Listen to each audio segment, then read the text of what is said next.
Chapter 6. One Sabbath, Jesus was going through the grain fields, and his disciples began to pick some heads of grain, rub them in their hands, and eat the kernels.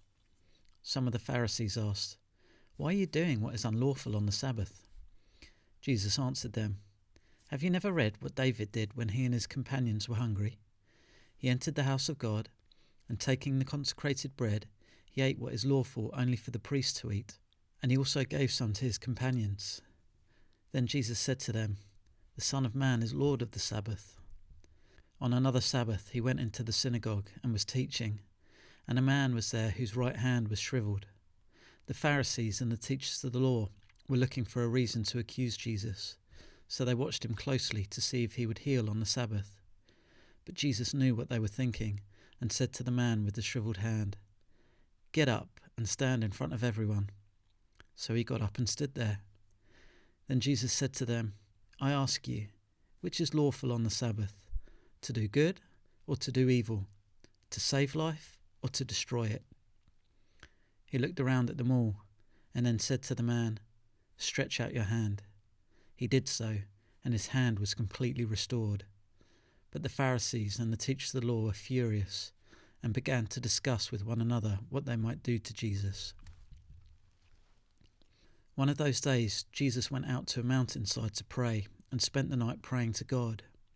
When morning came, he called his disciples to him and chose 12 of them, whom he also designated apostles: Simon, whom he named Peter, his brother Andrew, James, John, Philip, Bartholomew, Matthew, Thomas, James son of Alphaeus, Simon who was called the Zealot, Judas son of James, and Judas Iscariot who became a traitor.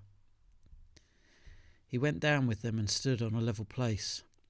A large crowd of his disciples was there, and a great number of people from all over Judea, from Jerusalem, and from the coastal region around Tyre and Sidon, who had come to hear him and to be healed of their diseases.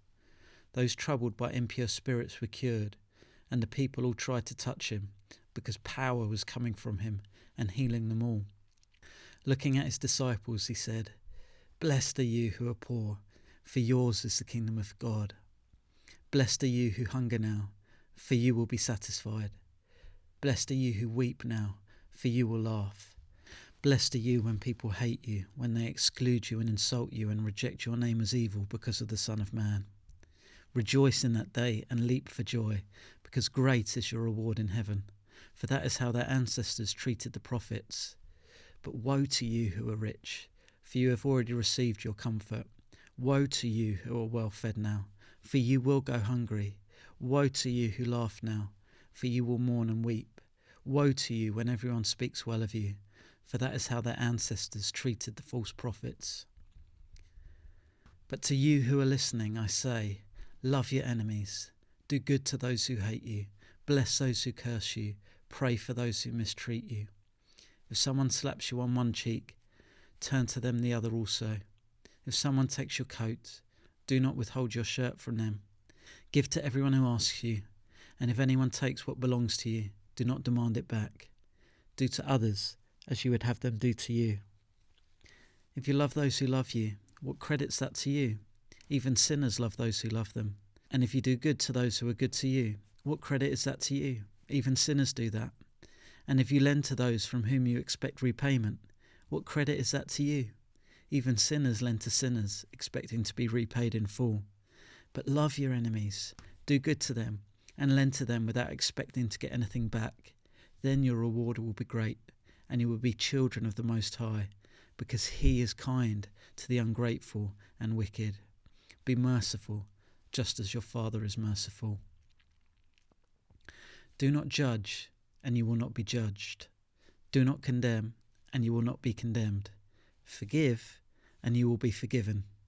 Give, and it will be given to you.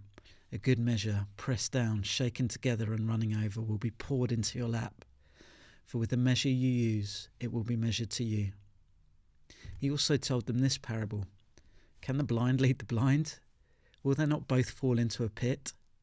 The student is not above the teacher, but everyone who is fully trained will be like their teacher. Why do you look at the speck of sawdust in your brother's eye and pay no attention to the plank in your own eye? How can you say to your brother, Brother, let me take the speck out of your eye, when you yourself failed to see the plank in your own eye. You hypocrite! First take the plank out of your eye, and then you will see clearly to remove the speck from your brother's eye. No good tree bears bad fruit, nor does a bad tree bear good fruit. Each tree is recognized by its own fruit. People do not pick figs from thorn bushes, or grapes from briars. A good man brings good things out of the good stored up in his heart, and an evil man brings evil things out of the evil stored up in his heart. For the mouth speaks what the heart is full of. Why do you call me Lord, Lord, and do not do what I say? As for everyone who comes to me and hears my words and puts them into practice, I will show you what they are like. They are like a man building a house who dug down deep and laid the foundation on rock. When a flood came, the torrent struck that house, but could not shake it, because it was well built.